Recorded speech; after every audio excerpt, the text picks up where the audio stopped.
What's going on, everybody? Welcome back to Talkin Sports with Jake. Hope we're all doing well. So before we get into, of course, what you see in my background today, some sad news. Sika Anoa'i just died at age of 79. He was half of the Wild Samoans tag team way back in the day.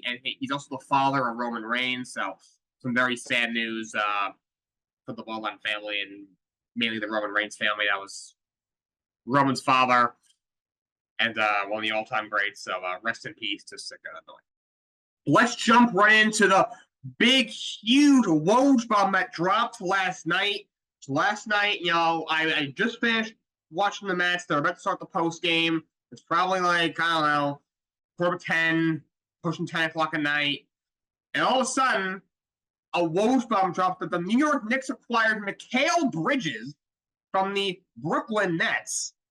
In return, they sent Bojan Bogdanovic, 4 unprotected first, a Milwaukee Bucks protected first, and then a pick swap and a second in 2028.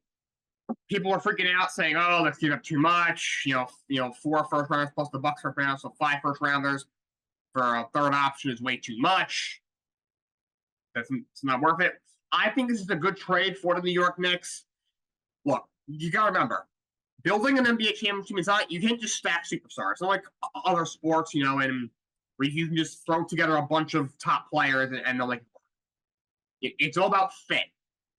And Mikail Bridges is a perfect fit for the New York Knicks. Really good shooter, good scorer, great perimeter defender. He is a perfect fit. Also, with him, Jalen Brunson, Josh Hart, and Dante DiVincenzo, the Villanova squad together, they're going to have maybe the best team chemistry in the NBA. And then you have Julius Randle, who's been here for a while. They're still expecting recent OG Anunoby. You have the first full year of him. If they don't turn Mitchell Robinson, they've had him for a while. That team chemistry is going to be off the charts. Coach Tibbs has been there for a while. That chemistry is going to be off the charts.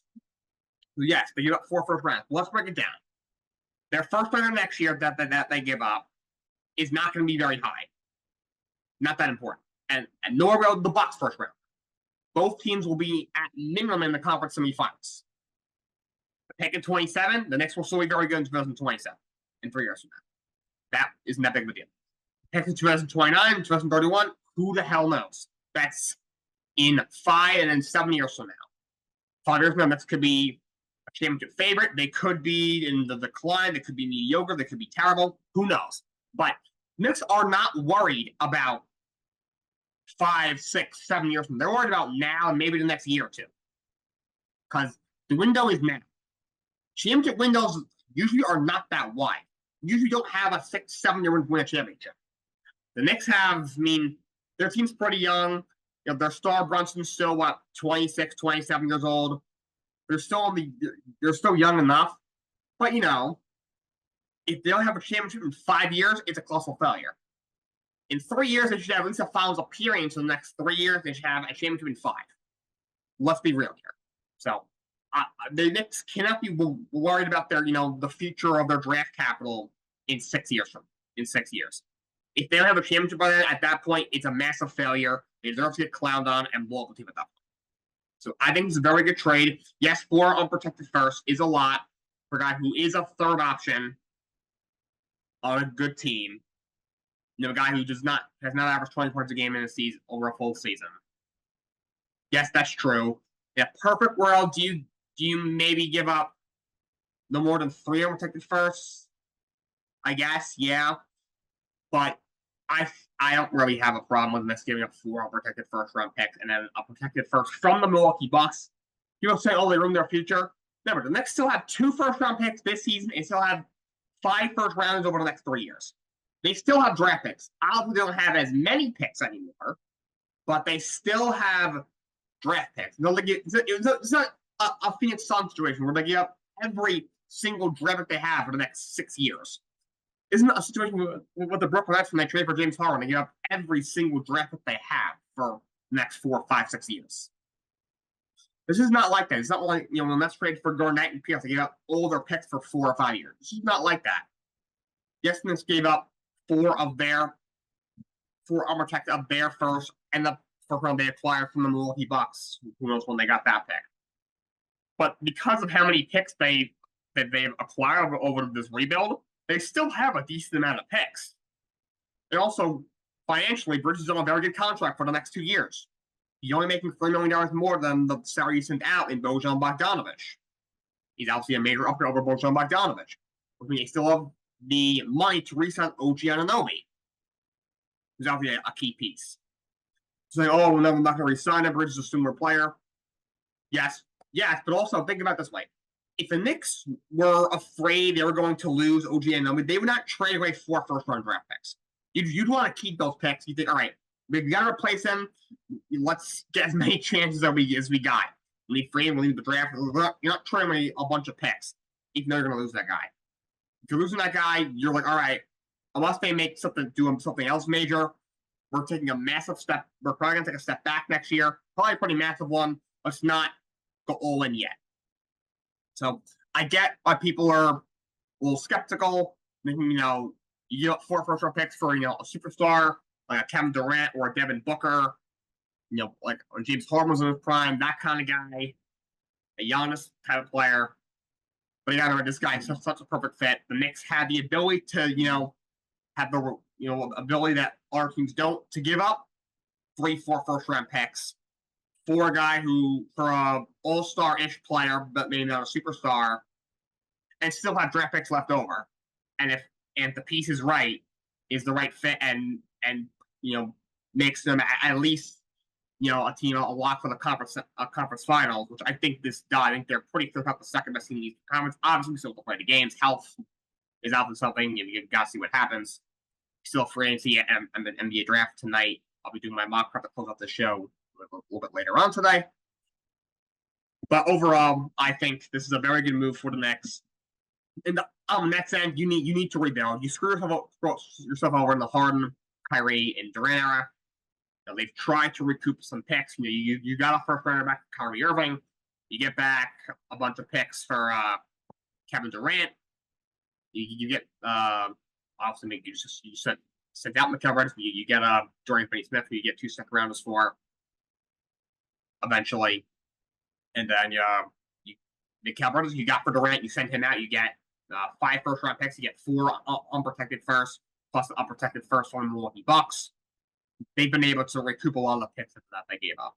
It's still going to be a long process. Look at Brooklyn.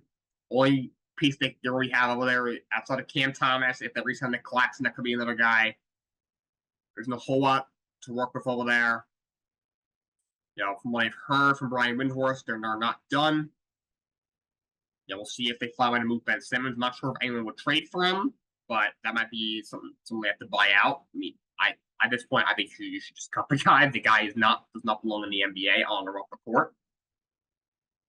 But overall, I think it's a very good trade for the Knicks. And for reason OG Anunoby, now you have 2 really good wings that can guard Jason Tatum and Jaylen Brown. Both are great defenders, especially OG Anunoby. I think that's something that people are missing as well. So obviously, you got a lot of these Celtics fans and people kind of not seeing the big picture, freaking out. But I think if you really zoom out, I think overall this is a good trade for the New York Knicks, and the Nets get back a very satisfactory amount of draft picks to help them in the future as well. Another trade that was made by the Nets, they weren't done. This came out about 20 minutes after the Bridges trade, if that. They made a draft picks trade with the Houston Rockets. They get back their 26th first-round pick, their first-round pick in 2026 that they originally gave the Rockets in the James Harden trade, and get the Suns' first-round pick in 2025, so next year. In return, they send the Suns' first-round pick that they got for Kevin Durant, and they also send a Oklahoma City Thunder swap rights pick in 2025. So Nets get, their pick back in 2 years from now, and the Suns pick next year, and they get up the Suns pick in 3 years from now, and swap rights from the Thunder next year. So, and the Rockets give up, they get back a pick the Nets pick in 2 years from now, and they give them the Suns pick next year. They have the Suns pick in 2027. They have swap rights for the Thunder next year. So that's just apparently the Rockets are going after Kevin Durant, so trying to get as many picks as they can. And they wanted their first round pick back in 2026. Plus, right, all right, we get that back.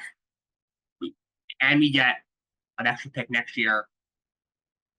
And now with 25, you have their pick, which is probably going to be pretty high, and that's not going to be very good this year. You have the Suns pick, and you may get Milwaukee's pick as well. So I think they may have their own pick as well. So they could have 3 or 4 first-round picks in 2025. Yes, they don't have any picks this year, but now you may have 3 or 4 next year. That'd be the Rockets. They're all right. They're kind of looking to somebody to take attention, so it kind of makes sense for both sides. Let's jump into my NBA offseason series. We're actually going to finish it today. NBA free agency also already got big trades breaking, but teams can start negotiating with players on Friday, July 1st. They can officially sign guys. So let's take this home. Let's start with the Denver Nuggets, of course, trying to defend their championship. Didn't work playoff to do so, losing 7 to Minnesota Timberwolves in the conference semifinals. Looking at the outlook here for agents, only guy I'm really looking at here is Vlatko Kansar. Yeah, he didn't play a whole lot this year. DeAndre Jordan has nothing left. He's going to be 36 at third string center at this point in his career. Justin Holiday isn't any good. They have 20th in this year's draft as well as 56 in the second round. They have, they are up against second apron. They're actually less than $1 million before second apron. You have, to me, the still the best player in the league in Nikola Jokic, also your superstar. You have a great point guard, Jamal Murray, Michael Porter Jr., still Evan Gordon. KCP's got a player option for $15.4 million. If I had to guess, he'd opt out. I think he can get more in the open market. I'm not sure if they would lose him. That would put them at about $60 million before second apron. If he's opting out for 15.4 on a 1-year deal, he'll probably want either maybe a little less, like 12, 13 million, but on probably a 4-year deal, or maybe like a 4-year deal, but he'll want north of $16, $17 million a year. He's turned into a good player. Reggie Jackson opted into the last year of his deal for $5.2 million. Plus, he drafted a bunch of guys the last couple of years. Christian Braun, Julian Strawther, Peyton Watson, rather. But to me, this is still a great team. Maybe try and get a little deeper on the bench. Try to do whatever you can to keep continuous Cole Pope the opts out. But I would say either keep KCP or replace him would be the main thing for them. The West is loaded. Thunder are going to be great for a long time. Timberwolves will be really good again next year. Dallas should at least be good next year. Memphis will probably be a playoff team next year. Then beyond that, we don't know what's going to happen with the Clippers because they might lose a bunch of pieces. That's a team that's getting very old. Suns are a team that isn't all that scary. They don't have any ways to improve their team because they have no draft picks and they're paying Bradley Beal $50 million and Durant and Booker are pushing that as well. Don't have a lot of depth and don't have any money to spend or draft picks for the next 6 or 7 years. But Denver to me is still a top 3 team in the Western Conference for sure. I would still say they can, and then first or third in the conference. I still think they can come out of the West next year. It's possible. So I just keep going. Got to remember Jamal Murray for most of the series against Minnesota was not good. Michael Porter was terrible in that series. If they played like they should in that series, Denver would have won that series. I think they would have beaten Dallas, and then they may have even beaten Boston in the finals. So I say try to keep KCP or adequately replace him. So this is what I would do. Up next, the Oklahoma City Thunder. So Thunder was here, kind of came out of nowhere and broke out. Had the best record in the Western Conference, eventually losing 6 games to the Dallas Mavericks, who eventually went to the finals in the conference semis. But they have young talent, as far as you could see. Shai Gilgeous-Alexander, I thought should be MVP this year. Luke Dort's a really good player. After you trade Giddey for Caruso, you have Chet. Jalen Williams, a really underrated player. You have Casey Wallace, who drafted last year. They have so many pieces. For agents, the only key free agent we have is Gordon Hayward, who didn't play a whole lot. After then they trade for him, and then that's Mike Muscala. They have a 12th pick from the draft. You have non-taxpayer mid-level exception as well as the biannual. You still have a ton of money to spend on them. Like, all right, Rebuild's obviously over. I'd go and get a legit second scorer. But I love Jalen Williams. I think he's a great player. I'd go out and get a major piece this offseason. You don't gotta go all in, for Kevin Durant, Devin Booker, but I'd look for a major piece. The team is really good. They're a really good three-point shooting team. They were very deep. They're very good defensively. To me, I think they see a little bit of experience. So I go and get a veteran wing, and they have a bunch of wings. You have Jalen Williams, you have Dieng, who's only going to be 21. You have a few guys there. Even Isaiah Joe is not a bad piece to have on your bench. But I don't see a problem with them maybe looking to trade for maybe Brandon Ingram from the New Orleans Pelicans. I don't even hate them going after Paul George and signing him. So I go out and get a veteran wing, maybe get put next to Shai Alexander, and Jalen Williams in between those guys and Chip Holmgren. And last but not least, the Boston Celtics coming up with a championship. What? They have a lot of their core locked down, but they have to keep the score together. This team is a phenomenal team. I said, Brett, they're one of the champs when I did the show. They built the perfect team, basically. Keep these guys together. Obviously, you extend Drew Holiday for 4 years during the season. Porzingis got a 2-year extension as soon as they made a trade for him. Jaylen Brown got a 5-year extension before season even started. Tatum is eligible for a 5-year extension for $350 million. And Derek White is eligible for a 4-year extension as well. Lock those guys up. Look, it's going to be expensive. They're already over the second apron. But, the owners keep giving the green light throughout this whole process. I don't know why he wouldn't do so again. Because think about it. You have Jaylen Brown signed for another 5 years. You have Drew Holiday signed for another 4. Porzingis for another 2. You have Peyton Pritchard as a nice bench piece signed for another 4 years. Sam Hauser's got a team option, and then he briefly after the season, but one, he's replaceable. I think it's kind of the main reason why they drafted Jordan Walsh in the second round last year.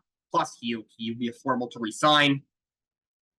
If you on top of having Jaylen Brown signed for 5 years and Porzingis for 2 and Holiday for 4, you have Pritchard for another 4.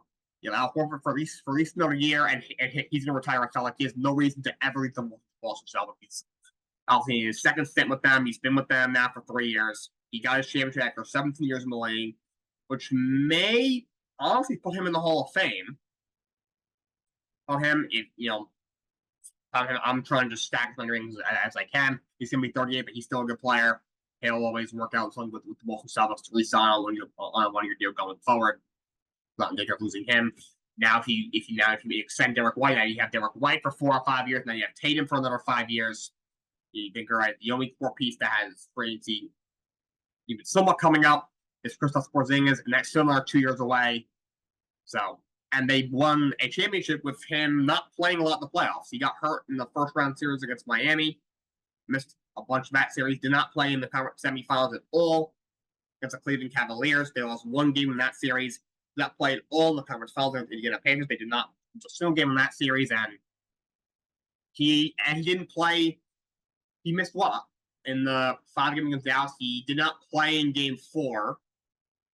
He missed 1 or 2 of the games, and in Game 5 he played like 12 minutes.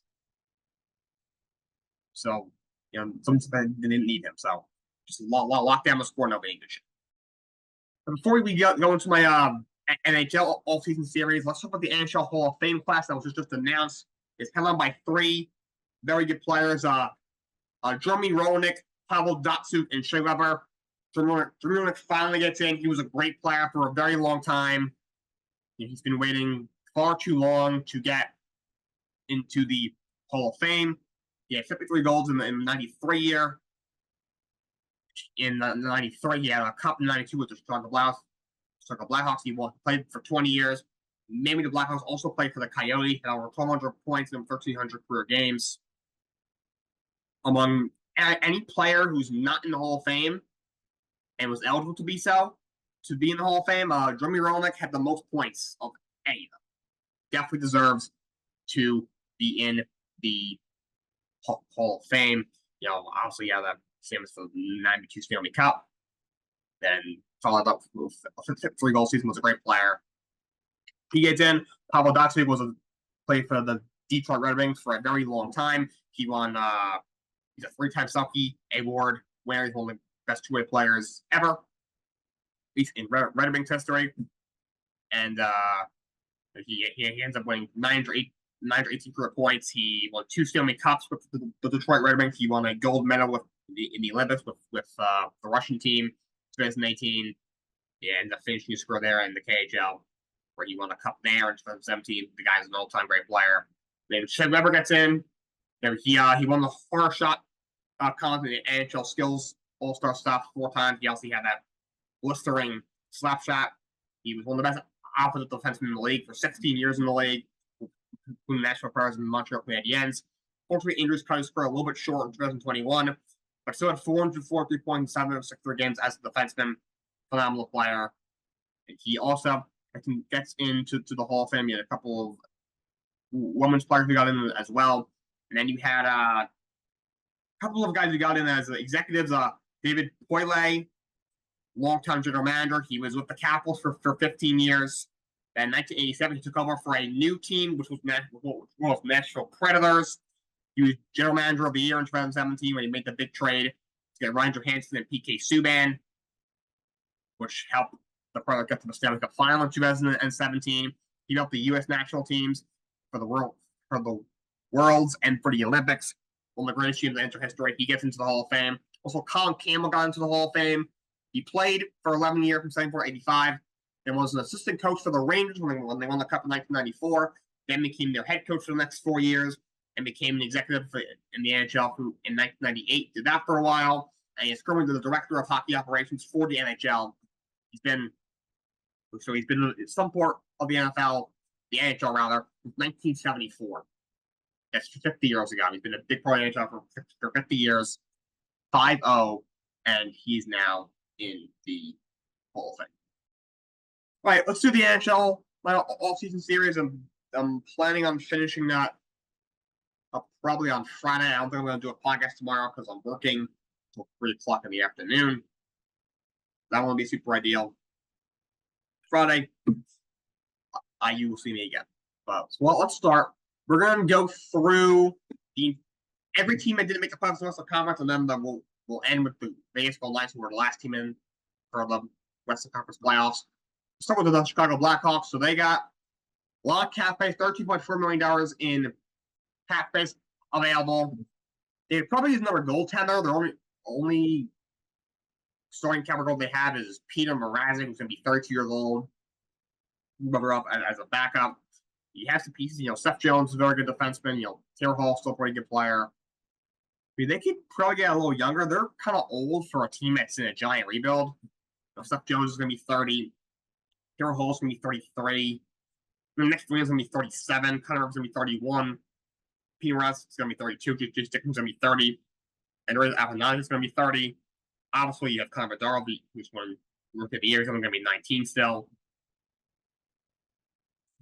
Alex Vlad is only going to be 23. So you have a couple of guys that, Philip Kurashev is pretty good. He's going to be 25 years old. So you have a couple of guys, but I just continue to get younger. That you have another top draft pick this year. I think you'll have the second or third pick in the draft. So I continue to try to get a little younger. Taylor Hall, to me, is a trade candidate. He's only got one year left on his deal. He's going to be 33. He's making $6 million. I try and move him, and I probably also try and move. For me, that might be tough. $4 million for the next 2 years might be tough, but even Connor Irvin could be a guy you look to move, as well as Steve Radek. So just try and start to remove the best that you can. Next team is the Anaheim Ducks. Been pretty bad for a while. There's a lot of trade rumors circulating around Trevor Zegras. Apparently, the Rangers are involved in that. I love they got Trevor Zegras. He's a phenomenal player. That's an interesting one. So he's 23 years old. He's only 23. He's due $5.7 million, but he's only got 2 years left on his deal. I think the whole thing is, so he's due, $5.7 million each of the next 2 years, then he's a restricted free agent. It may not make a lot of sense for them to throw a huge contract out if they're not going to be that competitive. They're probably still a couple of years away. So that's what they're looking at. So they got to make a decision on him. They have some best they could move. Cam Fowler's going to be 33. Do $6.5 million a year for the next 2. John Gibson, both of those have no trade clauses.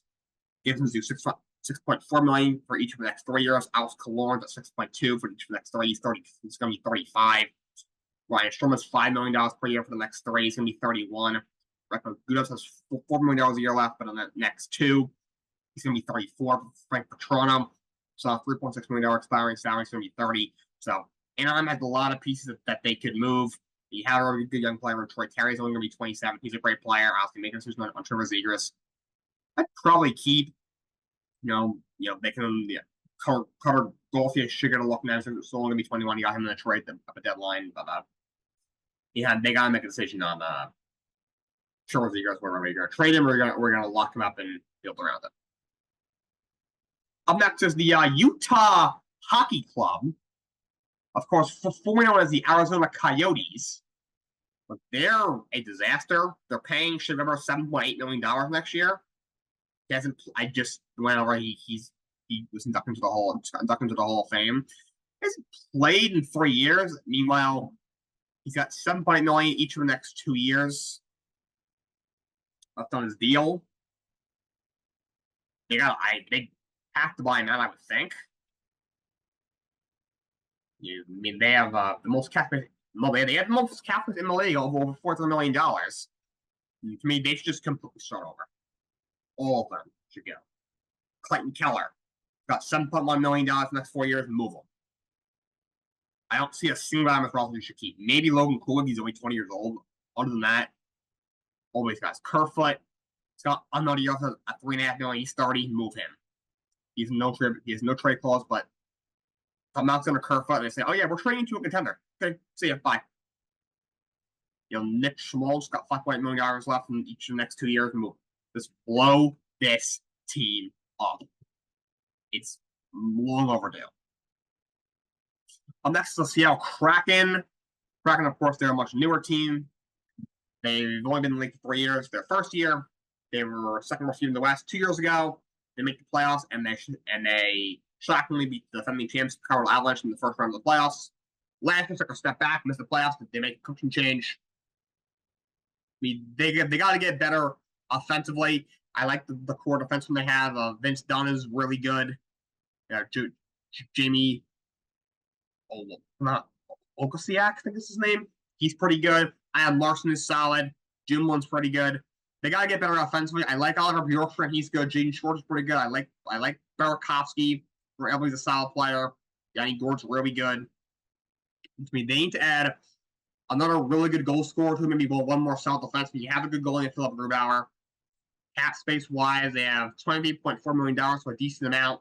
I made a couple of impact signings. Their team, to me, the first year was a typical first year for an expansion team. I think their second year they overachieved, making the playoffs and winning the playoff series. And this year, I thought they had a chance to be one of the better teams in the West, and they underachieved and missed the playoffs. So, but they made the coaching change, add a couple of pieces, and see what happens. Next team is the Calgary Flames. So Flames, of course, they just made a move, sending out Markstrom, their goalie, to the New Jersey Devils. They need to retool. Of course, they kind of cleaned house prior to the year, getting rid of the coach and GM. Of course, Brett Shelby ends up in Toronto. They need to continue to retool and get a little younger. Nazem Kadri, because they gave him that huge deal. He's got 5 years left at 7 per. I'll be Jonathan Huberdeau, and that trade, getting him and Mackenzie, you give up Matthew Tkachuk for Huda or Mackenzie Weegar, a prospect and a pick. They have lost that trade. Huda has not been the same player. They have Mackenzie Weegar on a big contract. But Andrew Nakapane is his name. He's due $5.9 million this year. He's going to be a free agent. He could be a guy you end up moving. Andre Kuzmenzo is due $5.5 million. He's in the last year of his deal. But both are going to be 28 years old. Those could be trade candidates. I really think this team just needs to retool. They've been doing it for a couple of years now. You sent Tower Toffoli, but that was last year. For you get back you're showing Govich in the first round pick. Then you send Jacob Markstrom also to the Devils. You get back a first round pick, and I think you get back a young player, a prospect in that deal as well. I'll see the year before that. You send out Matthew Tkachuk for Hoover down, Mackenzie Weegar, a prospect in the first round pick. They've been trying to retool. The Tkachuk one didn't really work out, but I think getting Sharon Govich and a pick back for Toffoli, I saw paper was the right move, and getting back, you move Markstrom's contract, you get back a first round pick for Jacob Markstrom. I think that was a good move. But now you're also going to need a goalie. The only goalie you have under contract is Daniel Vladar, who's not a starter. So get yourself a goalie and just continue to retool.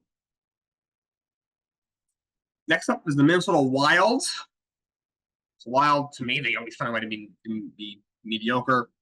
Made a late run at the end, but came up a little short of the postseason. To me, they need some price and better goaltending. Marc-Andre Fleury is going to be 40 years old. I might try and trade him, not just buy him out. He's going to be 40. He's a Hall of Fame goaltender, no doubt, but don't know what he has left.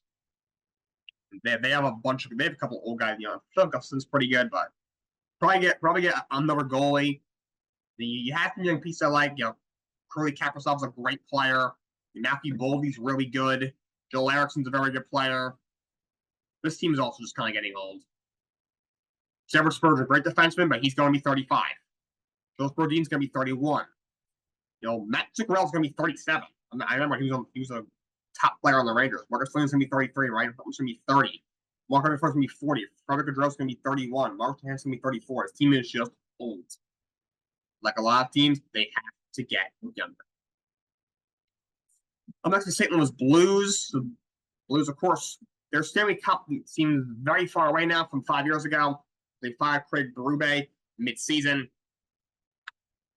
Their goalie is Jordan Minton. He's terrible. He's fallen off a cliff. The fact that they paid him over Kyle Husso is kind of a crime in multiple states. They're kind of like making 6 per for the next 3. I try and get a better goalie, and I try and get better offensively. Jordan Kyrou was a great player. Robert Thomas is really good. Braden Chenza is a good player. I like Saad's pretty good. Pavel Buchnevich is really good. Hayes is solid. Everyone's kind of getting older. Troy Cruz is going to be 33. Braden Chen's going to be 33. Colton Tariko's going to be 31. Justin Falk's going to be 32. Joe Bingham's going to be 31. Saad's going to be 32. Nikolai's going to be 33. Kevin Hayes is going to be 32. They got to get a little bit younger. And last but not least, the Vegas Golden Knights. One of their down years since coming into the league. Coming out a Stanley Cup, they lose in the first round. Obviously not that much cap space to work off, just $1.1 million. Second least amount in the league. If they have to move somebody to pinpoint, Eichel's making $10 million a year for the next 3. That'll be tough. Mark Stone's always hurt. Petrino's going to be 35, 8.8 for the next 3. Hanifin just got extended. You may have to move a guy like Shea Theodore's got $5.2 million, and he's going to be a free agent. Even Barf's got 5 for the next 3. Or Shea SM already. William Karlsson's got 5.9 for the next 3. They may have to move somebody to create some cap space. Overall, they do have a very good team. They don't need to be healthy. And to finish out today, we're going to do an NBA mock draft. We're going to do a mock draft of the lottery draft tonight. This is a very poor group of players overall. But here we go. With the first pick of the Atlanta Hawks taking Zachary Rossacher, small forward from France. We were saying Alex Sarr. Sarr chose not to work out with the Atlanta Hawks. That gives me the idea he doesn't want to go there. What I've heard, he doesn't really want to be there, though he wouldn't pull like an Eli Manning or anything like that. But from the Hawks, you know what? They really haven't been able to evaluate Alex Sarr like they wanted to. They've been able to evaluate Rossacher a little bit more. I think Zachary Rossacher has a chance to be a very good player. He's like a Michael Porter Jr. type of guy. Would I draft Michael Porter Jr. first overall in any draft? No. Would I take him? I'd rather get him that 7 to 10 range, but that's the best you can do in this draft. Take that guy and start your career. Second overall pick, Alex Sarr ended up with the Washington Wizards. Look, the Wizards are very bad. They have nothing. Jordan Poole isn't that good. Kyle Kuzma isn't that good. They have nothing over there. Need something. Take a big man from France. Good. Start there. And the third overall pick is the Houston Rockets. I am taking Reed Sheppard, shooting guard out of Kentucky.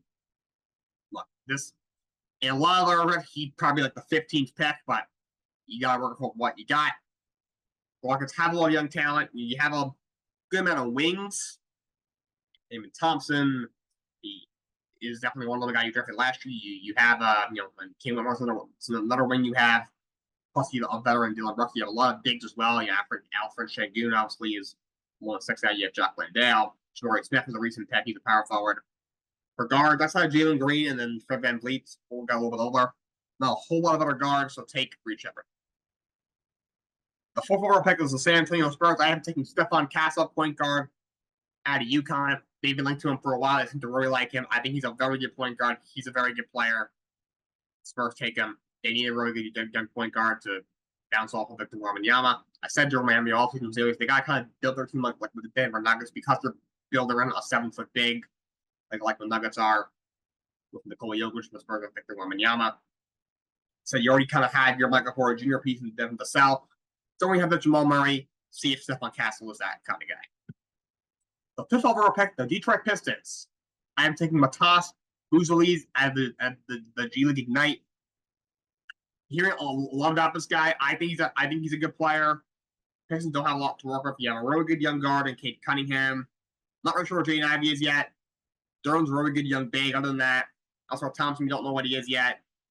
And it's rough after that. They need a wing that could shoot badly. Buzelis probably fits a little bit better than Amen Thompson. I think a starting lineup of Jaden Ivey, Buzelis, Amen Thompson, and Duran is a little better than having Amen Thompson at the 3 and basically playing double big. Or throwing in like some random vet like Bojan Bogdanovic or Alec Burks like you were doing for Trey Dillon last year. And 6th overall, Charlotte Hornets take Dalton Nett, small forward out of Tennessee. Again, there isn't a whole lot there. I like Brandon Miller a lot. You drafted him last year. I think LaMelo Ball's a really good player, but he's always hurt. If Mark Williams to help, he's a solid big. Other than that, there is not a whole lot there. They brought in a new coach, Charles Lee. They've needed a wing for basically forever, and now you get one possibly in Dalton Nett. 7th overall, the Portland Trailblazers take Donovan Clingan, big man, center out of UConn. We saw him, obviously, he's won a national championship. He's really good. He only played 2 years in college, so he's still really young. I don't think he'll ever be, superstar. But I think he'll be a very solid center. That's, and that 7th overall in this draft, that's the kind of value that you're looking for. Portland, not really a whole lot to work with over there. It's more veterans on big contracts, to be honest, but they have so many guards. You have Anthony Simon, you drafted Scoop Henderson, who doesn't look great so far, but he's still young. You drafted Shane Sharp a couple of years ago, and you have so many guards. Although there's some guards here that might be better value than Clingan. Guys like Rob Dillon and Nicole Topic, assuming he can stay healthy. But to me, I know they have DeAndre and Robert Williams, but Robert Williams has never hurt. To me, he's a really good number 2 big man. He could put the role that I think Mitchell Robinson could play with the Knicks if they re-sign Isaiah Hartenstein. But and Ayton, I'm not very high. I think they should trade him, honestly. They should trade one of those 2 guys, get your couple wing, and then replace him with this kid Donald playing on UConn. 8th overall, San Antonio Spurs. They're up again. They take Ron Holland, small forward out of G League Ignite. Look, yes, there's other point guards that might be better than him, but you already took Stephon Castle at 4. Obviously, don't need a big man because you already have Wemby. It's like Devin Vassell is a very good wing. So you get yourself Ron Holland. Now, all of a sudden, look at the Spurs. Stephon Castle, Ron Holland, Devin Vassell, and Wemby is your core. You have guys like Keldon Johnson on your bench. All of a sudden, the Spurs that might be a playing team that maybe could sneak into the playoffs. 9th overall is the Memphis Grizzlies. I have taken Tidhane Saloon. Apologize for pronouncing his name incorrectly. From France.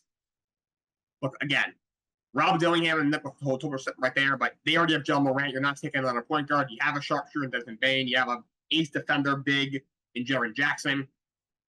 Get yourself a guy who's going to be like that 3-4 in selling. 10 overalls, Utah Jazz. I haven't taken Cody Williams. They have a lot of guys in that front court. Laurie Markland, although he could be a trade candidate. Booker Kessler, John Collins. There's so many guys there. Guards. You have Colin. They do have Colin Sexton already, but we don't know what Keontae George is. Jordan Clarkson to me is more of a trade candidate. Get yourself a good shooting guard like Colorado and Cody Williams. 11 overalls, the Chicago Bulls. I'm taking Rob Dillingham. You can't expect to get anything out of Lonzo Ball. DeMar DeRozan's probably going to leave. Zach LaVine's a trade candidate. Get yourself your point guard of the future. I know you have Ayo Dosunmu. You have Kobe White. But I think Dillingham is just by far the best player available. And you got too much. The Bulls going to lose a lot of pieces. You're losing DeRozan for agency. Zach LaVine, you're better off trading. You already let go of Alex Caruso. Now, if you draft Dillingham, your core could be Rob Dillingham. You have Kobe White, Ayo Dosunmu, Josh Giddey, Patrick Williams. It's not amazing, but it's something to you have something there. If you can get some picks for LaVine, you may get some picks for Vooch. If you can work out a sign and trade for DeRozan, you could be in better shape than you think you are. Oklahoma City Thunder at 12. I have taken Nikola Topic, point guard from Serbia. I know he tore the ACL a couple of weeks ago, but give a Thunder. They have so many young pieces, and they're so deep. If Topic has to sit out a year, they can afford to wait. Is another talented young player for the Oklahoma City Thunder. At 13th overall, Sacramento Kings. I am taking Jacoby Walter, shooting guard out of Baylor. I mean, they really need a wing. You have a nice solid front court with also led by Domantas Sabonis. Outside De'Aaron Fox, who's great. Davion Mitchell has his three-point shot hasn't really carried over from college to the NBA. So get a guy who made a replacement if you trade Dave Mitchell made for Redding or something like that, and Jacoby Walter out of Baylor. And of course, to give Mitchell also went to Baylor, so you have that connection there. And then 14th overall, you have Tristan Da Silva going to the Blazers, who are up again. You have a small forward out of Colorado. Again, forward doesn't have anything to work on. Try and just get whatever you can. I know Devin Carter is a really good guard. He's the best player available. Joe McCain's there as well. But they just have so many guards. Nobody's taking another one. So you get a big and Klingon and a wing in Silva out of Colorado. All right. That's what I got for you guys today. I'll see you again on Friday. Until next time, so long. Have a great day.